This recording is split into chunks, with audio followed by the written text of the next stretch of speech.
Peris. Thank you, Mr Acting Deputy President. I'd like to take this opportunity to acknowledge the Ngambri and Ngunnawal people on whose land we stand today, acknowledge my ancestors, past, present, and to our future leaders. Today, on this day, is an opportunity for all of us to speak out about reality.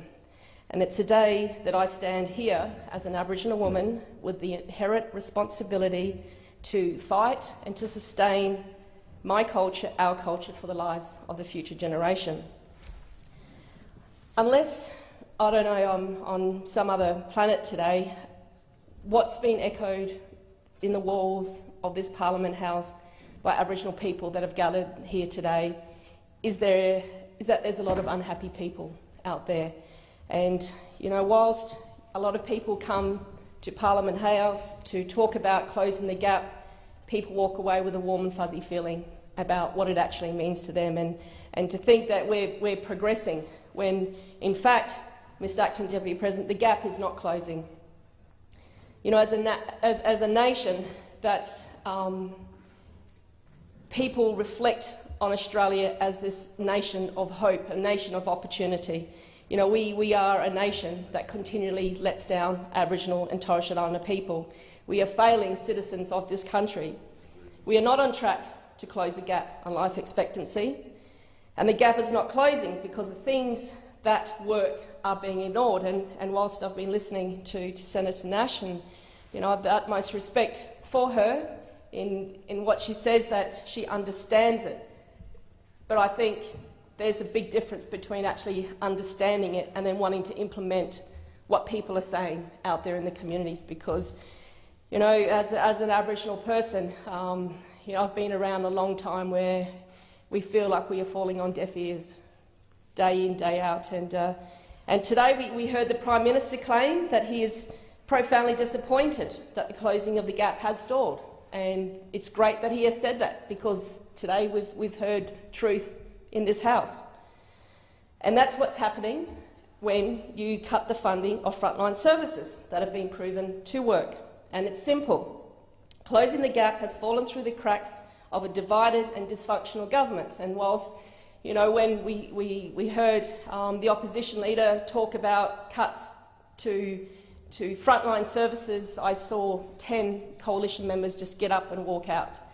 And to me, we heard Senator Nash talking about, you know, this has got to be a bipartisan approach. You know, to sustain lives, everyone needs to be at the table to give hope and to implement the right things that Aboriginal people need. And that showed total disrespect, not only for leaders of this country, but for a race of people, the oldest collective race of people in this world, whose lives we're trying to enhance and make it better, and you have people walking out of the chamber. I just don't get that. And I had a speech. I'm not going to read a speech because I shouldn't have to read one, because I should be able to speak from my heart and tell it how it is. So when I see that, I think to myself, why did I put my hand up for Parliament? Because I wanted to make a difference in the lives of the people who have paved the way for me today. So, you know, all this rhetoric about we've got to get it right, we've got to listen to people. There's so many times where you see Dr. Unapinga, all these talking politicians. This has just got to stop. You know, we're talking about, you know, Senator Nigel Scullion, who I know the territory very, very, very well. That's his backyard, and he has respect. People respect him in the communities, but come on, Nigel, we can't be serious about getting kids to school while your government closes 38 childcare centres. You know, you saw a Twiggy Forest report. Why have we got a wealthy man who's never walked a day in his life of an Aboriginal person? He doesn't know what it's like to live in poverty and how you get out of poverty, so why are we asking him? You know, why are we asking him to tell us how to live our lives?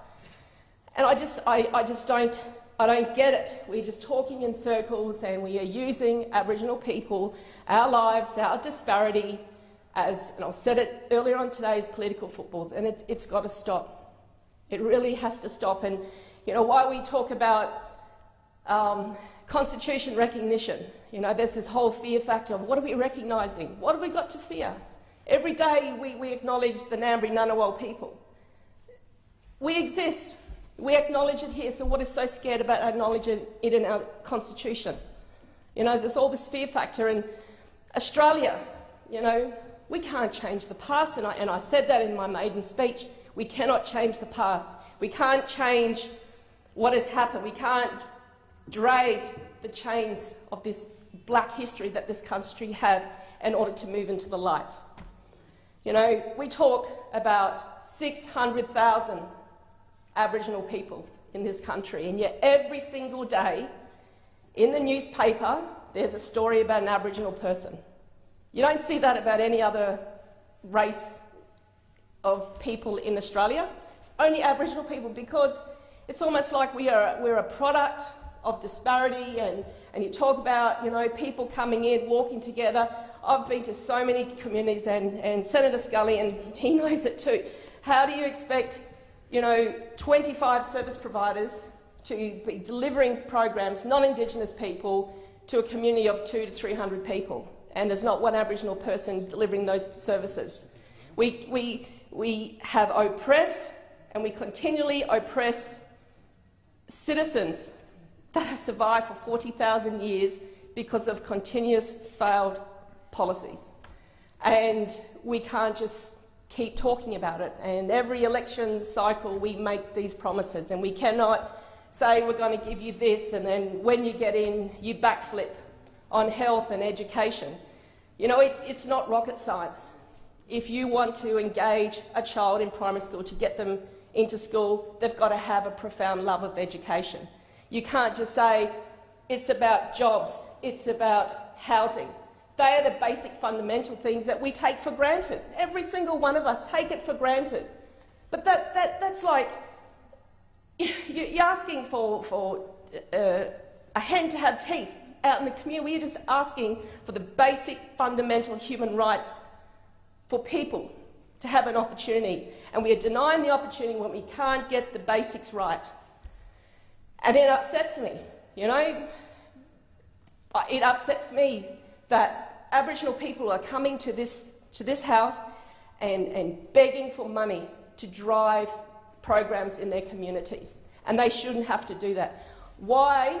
I don't tell anyone how to run their lives, so why are people telling Aboriginal people how to run their lives? And there's a story I'd like to tell, because it's important. My grandson is 5.5 years old, and he went to we're Catholics, and he went to his first day of school this year. And the principal, after talking about, you know, welcome to everyone, and he talked about Jesus and God, and then he says, and don't forget, let's all be like Jesus. And my grandson turned to his mum, my daughter, and said, well, who's Jesus? The thing is, everyone has a religion, everyone has a spiritual belief, everyone comes across the country. This country is a multicultural country, and we as Aboriginal people, we have our spirituality, we have our religion, we know what we want. It's almost like our dreams and aspirations are continually controlled by the dollar factor, you know, and it goes back to a country Liberal government who wants to dilute, you know, the Heritage Act, the Land Rights Act. You've got 35% of people in Northern Territory owning 50% of land. So when you see incarceration rates escalating, not decreasing, what does that say about society? You just want to bulldoze the people out of the way that have control over what other people want. And that's not even telling a lie, that's telling it how it is.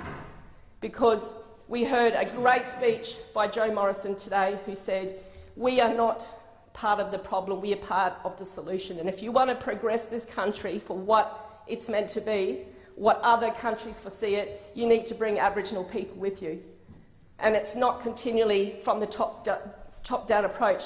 To say an Aboriginal kid has no dreams and aspirations is wrong. To tell an Aboriginal parent, you know, you don't want your children to go to school, that is absolute rubbish. We have the same dreams and aspirations. We should be allowed to flourish as human beings, as equal citizens in this country. And this whole place needs to change. Thank you. Thank you, Senator Peris.